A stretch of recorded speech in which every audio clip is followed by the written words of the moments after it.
Sorry, not that I mean to rush everybody off, but we are on a time schedule. But I do, yeah, I do love that the bank example, because as somebody who's moved in my life about 20 times, if somebody could figure that out the way that was laid out there in that presentation, I would drop Bank of America in a second. So, all right. Next panel's up. Let's go, guys. The rise of digital compensation. Looking forward to this one. I am too. Hey, Alex, do you need this? There's no slides, no.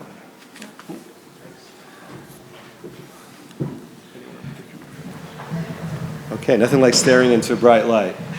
Well, in baseball terms, we call this double on deck. So there's one more presentation between you, me, us, and happy hour. So I appreciate you hanging in there, and I appreciate your patience. So I'm Alex Cooper. I'm the moderator of the event.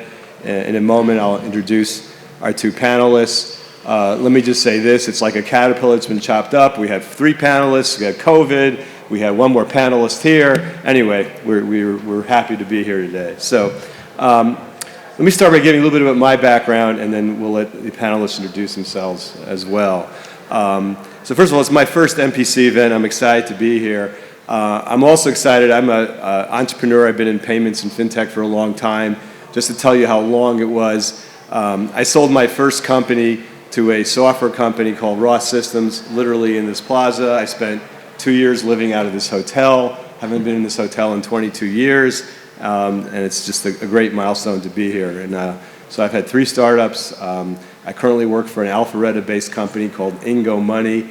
Ingo Money powers all types of instant disbursement and mobile money solutions for companies in fintech space and enterprise space. One of our clients, Kickfin, is here. We power their tipping solutions. So that's a little bit about me. So let me let the panelists introduce themselves, tell them a little bit about their companies, and then we'll get right to it and ask some interesting questions and have a good dialogue about instant disbursements and various use cases. So Brian, feel free. Thanks, Alex. My name is Brian Hassan. I'm the co-founder, co-CEO of Kickfin. We're based in Austin, Texas. Prior to Kickfin, built and sold 2 companies, one in HR tech, the other in insurtech. So this is our first foray into fintech. Fun fact about me and my co-founder is we've had probably over 3,000 lunches with one another. I don't think anybody can beat that KPI. It's the one that I'm most proud of. And we still can stand each other. So you don't hear from a lot of co-founders. Well, I think so. A little bit about our company. So we went to market in 2019. We saw a unique challenge specifically in the full-service restaurant space, in that cash was being used to pay tips to employees, and there just wasn't enough of it due to the rise of credit card transactions. And so, funny enough, I was having a drink with Justin, my co-founder, and a Loomis armored car truck pulled up, dropped some cash off, and it kind of blew my mind. Why was cash being dropped off or picked up from this specific restaurant? And the bartender said it's to pay tips out. At that point, the light bulb went off. We saw what Lyft and Uber were doing for instant pay for drivers, and we built Kickfin. Since then, we've grown into various segments. We're doing delivery, we're doing hotels, stadiums, entertainment venues, full service, quick service, personal services, and the list goes on. And pleasure to be partnered with Alex and the Ingo team, and looking forward to having a discussion with you today. Cool, and thank you for reminding me that you got to give a fun fact. I'll save mine the best for last. So I guess by now, Travis, you probably know everybody in this room, because I guess panels, he's working the room. He's definitely the man to know here. But go ahead, Travis. For those that don't know you, tell them a little about yourself. Yeah, it's funny. If anybody really knows me, I don't really like to talk about myself necessarily. I've also been told I got enough stories to last the rest of my life, so I've been and done a lot of things, all right, let's put it that way. So, obviously worked for big organizations like FIS and enterprise level type of processing and management. My first foray in this business was really with Wildcard Systems, the inventor of the prepaid card as we know it today.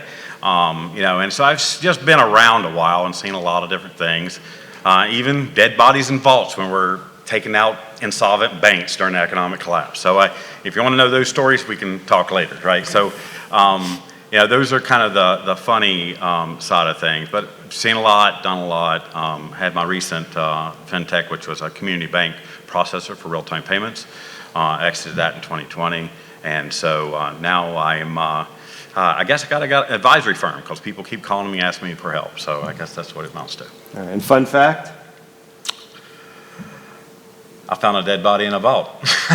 Okay, there you go. So I'm going to give a plug, and this is my fun fact. So on September 11th in Wisconsin, I'm doing my 10th full-distance Ironman in 10 years. Don't ask me why. You can ask me why. I'll tell you later. And I have a little website, a meme called the Iron CEO for obvious reasons. I love Ironman, and I love blogging about entrepreneurship and triathlons. So if you find the Iron CEO website, I'm raising money for Tunnels to Towers, a great cause for fallen heroes of 9/11. So that's my fun fact and a brief plug. So on to digital compensation, right? There's all things going on with tipping, early wage access, payments for commissions. And I guess the first question, and I'll direct it at you, Travis, is what's fueling it? I mean, it's a number of things, right? It's technology, it's making it happen. It's generational changes in how people want their money. And it's also, of course, some significant value propositions for businesses. So give me your take on why the rise in digital compensation. Honestly, I'm so glad you asked the question because a lot of this is the way I think, right? So I don't look, I have this thing about, I don't like necessarily looking in the history, like talking about myself, but history is not necessarily a predictor of the future because, especially in payments, everything we do is about adoption, right? So I really kind of focus around psychology of behavior because that's an indication of what's to come and how to better forecast what we're going to see. Just because it was cash before doesn't mean it'll be cash ahead because that was the only thing that was available. So I see a lot of the things that's driving this really has to do with behavioral changes. Pandemic obviously made some changes, as we've all noted, from a digital standpoint, but it did a lot more than that. Aside from I would say the geo adjustment and where you live and where you're allowed to live and work is one of the biggest things came out of COVID. And then the other one was kind of the mindset of people, because you've reassessed your prioritization of what's important in life. When you do those things, your behavior changes. You no longer do this and you start to do this. That's the crux of what made people change. I'm a firm believer people don't change unless they're fearful or they're in love with something. And as a economy, a capital economy, we're in love with money. Let's just face it. So we all want money. We all want more money. So a lot of that digital compensation pieces, I think, starts with this idea of gig economy. We all used to do, side gigs. There used to be a side gig. So you could work in a corporation, do a little side project work, make some extra money. And that's become more mainstream now where side gig is your real gig. Uber, Lyft, those became the main gig. They were the side gig that became the main gig. So what I'm starting to see a lot, and I believe, and I don't necessarily believe in Apple's approach all the time, but I think their latest commercial is telling. The guy's in bed, if you've seen it, or the guy or gal, I don't even remember gender, but I just remember somebody was sleeping and all of a sudden their phone goes bling. You just made $1.53 for whatever. I think micro digitization of income is going to be a big issue. And actually tipping is the beginning of that because it's a concept that we get in our head that's accepted. And everything starts at the consumer level and then moves to the business level, like P2P, then B2B payments, right? So it's all about getting used to something as an individual. And next thing we know, we're doing it in the corporate world, or the CEO is talking to their kids what they actually do so they can understand that, and it comes into a B2B type of functionality. That's very interesting. So Brian, what's your take? What's fueling this explosion? What's fueling it is, I think it's pretty much in two factors. Most basically, it's the rise in real-time payments and the ideal way people like to be paid, in combination with the lack of cash in circulation due to people using credit card at point of sale. So people are using credit card more to pay for goods and services, and people want to be paid instantly and faster digitally as well. And so we know this because, one of our investors, Loomis, ironically, one of the largest delivery companies of cash, is saying we're seeing less and less deliveries. It's becoming a commodity when we're competing with G4S, Brinks, Garda, and others.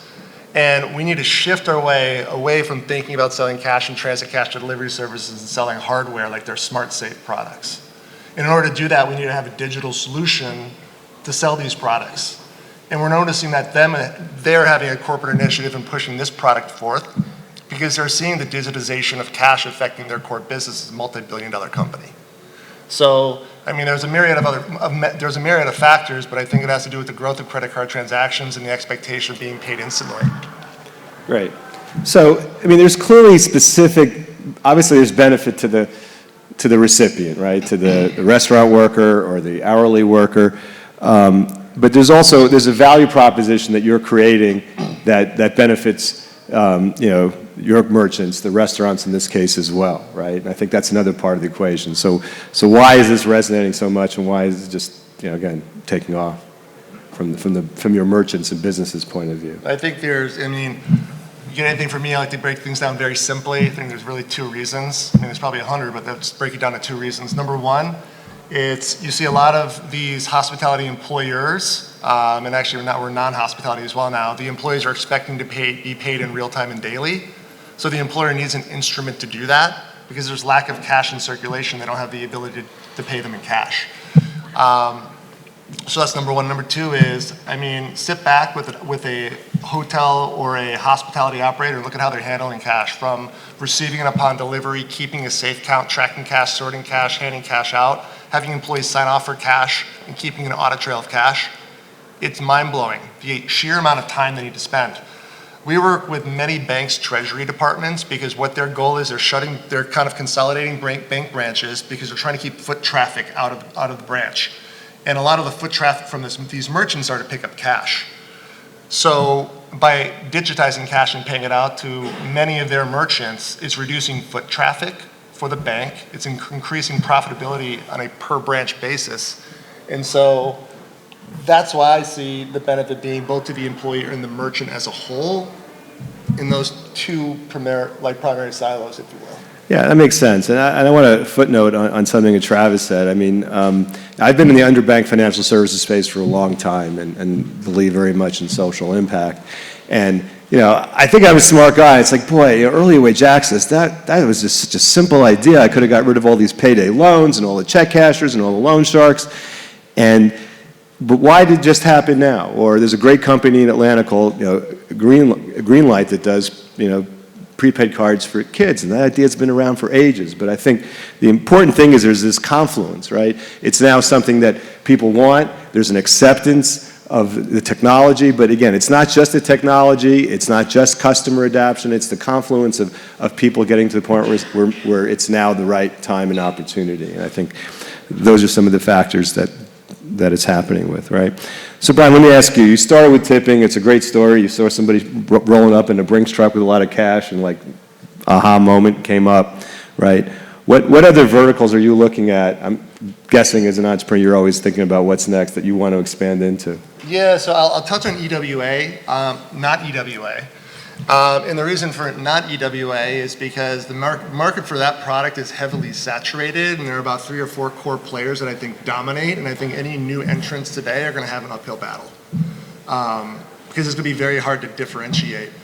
EWA, simply put, it's you have 2 integration points: labor data from a time clock or POS, and then payroll. Right, we're doing X. How many hours have you worked? Y, how much have you earned? And let's put a credit vehicle behind it and let you draw down 60% of it. It's pretty basic in its terms. We're a little different in that, tips are cyclical, so based on hours worked, points earned, the algorithms can be pretty crazy in that regard. So that's where we chose to start, so we're not going to enter EWA. We are rolling out, I wish I could kind of talk about it right now, but we are rolling out. You can tell me, no one's listening. We're rolling out 2 additional products, specifically in the hotel vertical. They'll be live in Q4.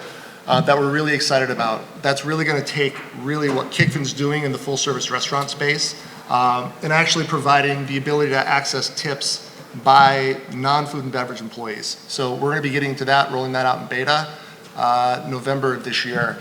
And then we have another product that we'll be rolling out in Q1 that is also on the payment side. Alex, I'll be working closely with. Ingo's been an awesome partner for us. Thank you.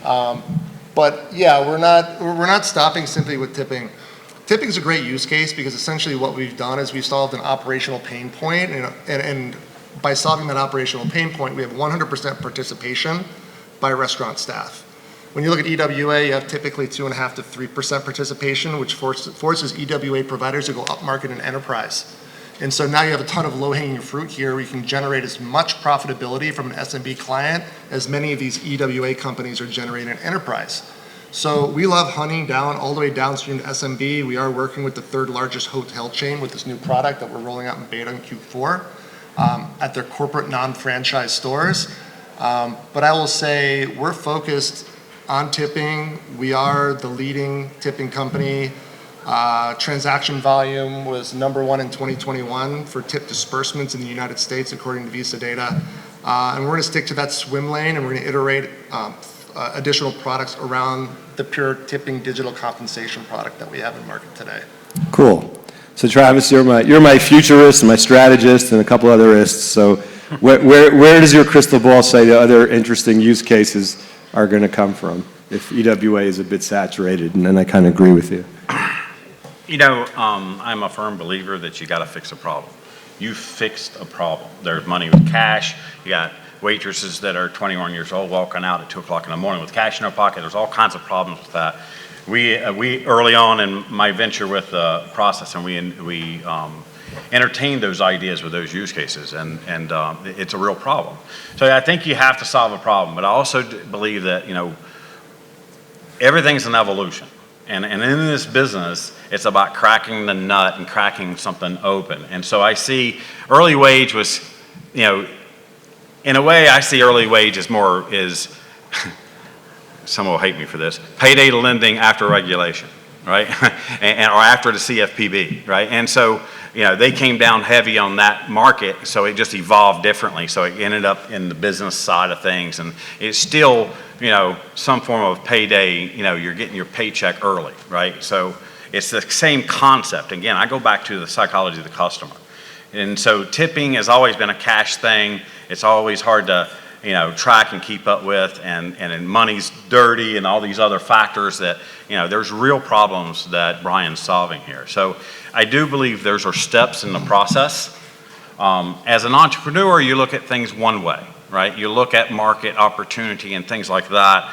You know, as a strategist, I kind of look at things as how things are evolving, because again, I'm always looking forward, not necessarily backwards. So it's about what's the next step and how that evolves. You know, I've always had this concept in my head that, you know, so I have money here, there's, you know, everything's an account, because your electric's account, your utilities are account, your credit cards are account. It just depends on whether it's positive or negative, right? And so if your bank account, hopefully it's positive, is here and you're moving money here, then what if you don't have enough money to finish that? Can you have a line that you can pull from real quick, right? That's kind of what buy now, pay now is kind of evolving to a little bit. And I think that there's a conversion a little bit of this, because it's about the average consumer having too much month in their money, right? And so in the end, I need $200 to get through the rest to the next paycheck. It's just being approached at different angles. So to me, there's a conversion there. There will be some consolidation there. And if there's ever a super app, it'll be around that. It'll be around income and disbursement and total control. We'll call it PFM version 3 or 4, whatever you want to call it. But to me, it's more, again, I go back to the consumer and what they really need. I also look a lot at the financial inclusion market, the people that don't have access, because those are the ones you're picking up now. Yep. You know, you're bringing those into the fold and bringing them digital, put them in their ecosystem, so they start to be understanding how to use the technology in the cases and how to best utilize it. I will say something, Alex, which is kind of funny. So I always thought, and it's kind of in line with your question, I always thought tipping was like a U.S. thing. You know, like I said, our total addressable market's the United States, 1 million restaurants in the U.S., 15 million people, a little bit here in Canada. I was both in Stockholm and Oslo last week, and it's now a tipping economy. They tip shame you in a different way. They don't turn the screen around while you're waiting for your coffee and ask you behind the screen how much you want to leave for the cup of coffee, which is actually embarrassing if you don't press the middle button or beyond.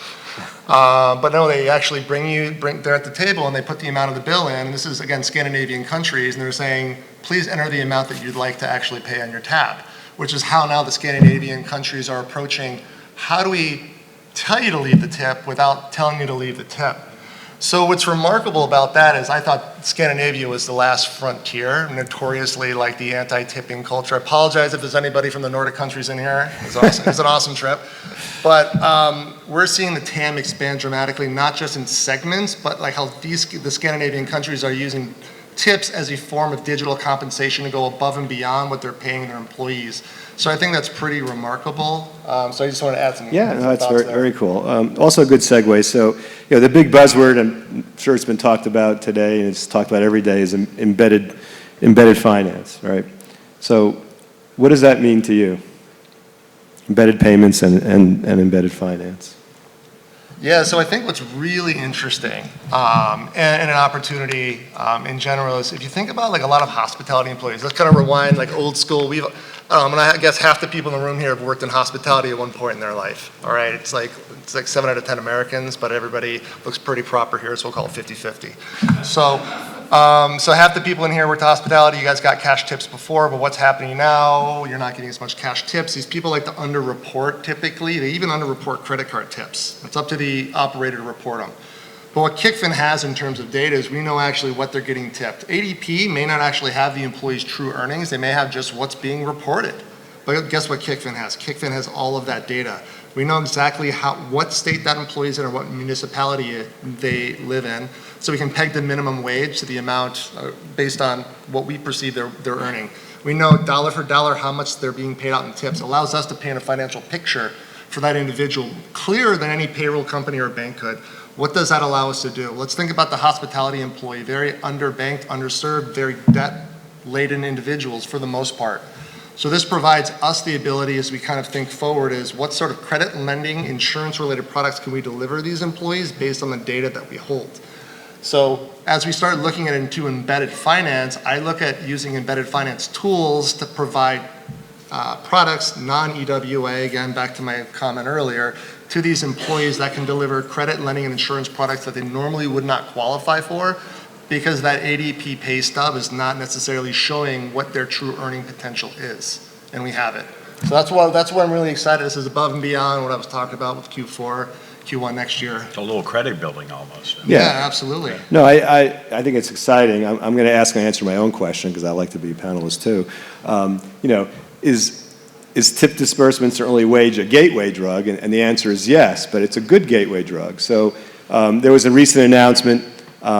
Uber is rolling out a product with Branch, that happened to be a client of ours as well, that is going to do instant, tip disbursements. But all these companies are, again, as you said, you have their data. You're providing a service. Employees, restaurant workers, they need and want their money, but they also need and want to manage their money. So, it's the perfect opportunity to help all these folks have an app that actually can help them get their money, manage it, get loans inexpensively. And that is what the early wage access and tipping industry is evolving to, right? So, it's a gateway drug to good things, to not getting people having to go to check cashers and payday loan stores near Army bases and so forth. It's the ability to use the technology and use the data effectively. So I think that's a key area of embedded finance that just makes a lot of sense. Let's see. Okay, so we're gonna pivot for a minute. So again, for those that know me or follow me, I love to talk about entrepreneurship and mindset, and I used to interview a lot of entrepreneurs for a podcast. So we have two entrepreneurs and founders here. So I want to get into your head and ask my favorite question, which is why. So what I mean by that is not, you explained why you saw tipping as an opportunity, so I'm not so interested in why the market opportunity, but why did you start this business, or why did you start another business from the motivation, social, some other aspect besides just the dollars and cents? All right, I'll answer that question not talking about Kickfin. Man, I love the grind. I love the grind. I love finding a problem. I love finding the problem. I love putting my head together with my co-founder, coming up with a solution. And I love just grinding it in every day, in and out every day, until we nail it. And then the beautiful thing is, and I talk a lot about my co-founders. I love the guy's best man at my wedding, is that when we put the two of us in a room and there's a problem and there's a solution that we think we have an opportunity with, we'll grind it out until we make it happen. And we've done it. It's our third time together. And as an entrepreneur, you have to take the 99 no's for the one yes. You have to be able to get up and grind it every day. And so, I mean, you're an endurance athlete. I practice jiu-jitsu. I love the grind, and that's why I do it. Okay, that's a great answer. All right, Travis, your turn. So I guess all my life has been more, well, I don't know if I'd admit it until up to this point or realize it. And I'm very kind of purpose-driven. So I see inequalities in life and in the world, and I say, why? Why does it have to be that way? Why should it be that way? And I try to fix it. So it's kind of like, the reason I started RTP Processor is because it eliminates NSFs. And I don't know, I guarantee, let me see a show of hands of who has not had an NSF in this room, ever. Exactly.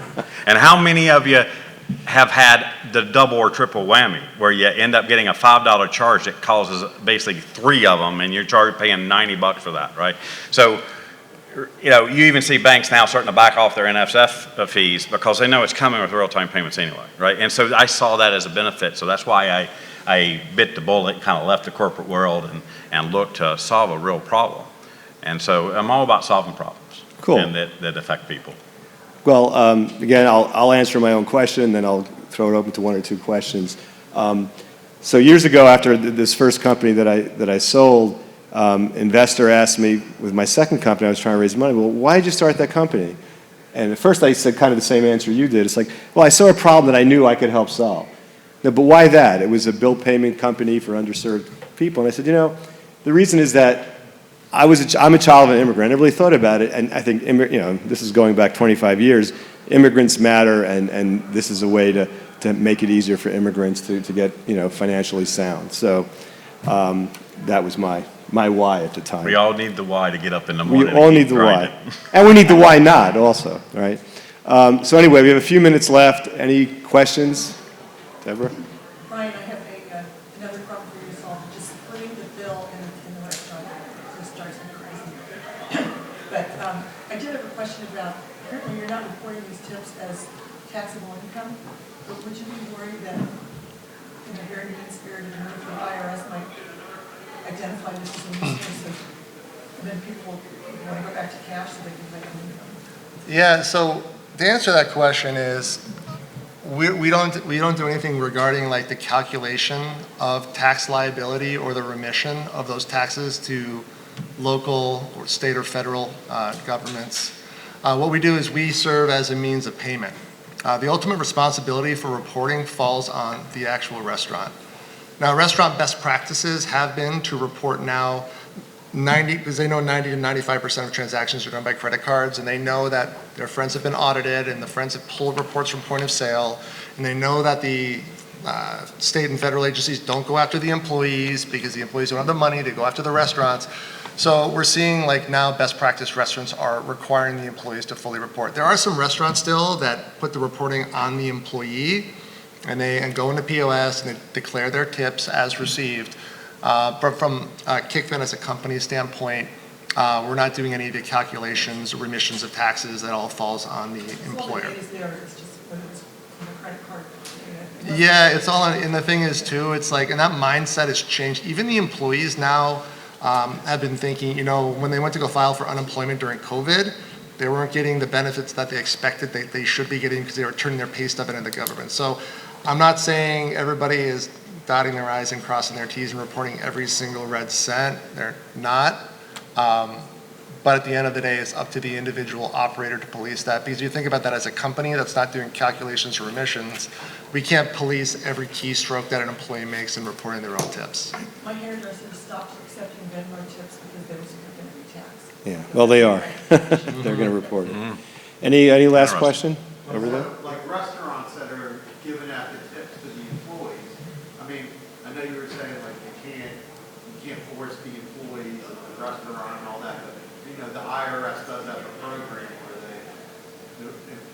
restaurants kind of roll in their tip reporting thing, but are the restaurants typically holding back some of the tips to cover the taxes at the end of the payroll period? So you talk to one restaurant, you talk to one restaurant. I'm not even like you look at, we have some big portfolios and even the individual sites do it different. It's crazy. So I'm from Austin, Texas. Server minimum wage there is $2.13 an hour. It's a tip credit state. What that means to some people that may not be familiar is like if the tips you earn plus the $2.13 exceed the minimum wage, then you're allowed to pay them the $2.13 an hour. What does that mean? That always happens. So what happens is these bartenders and these servers get $0 paychecks.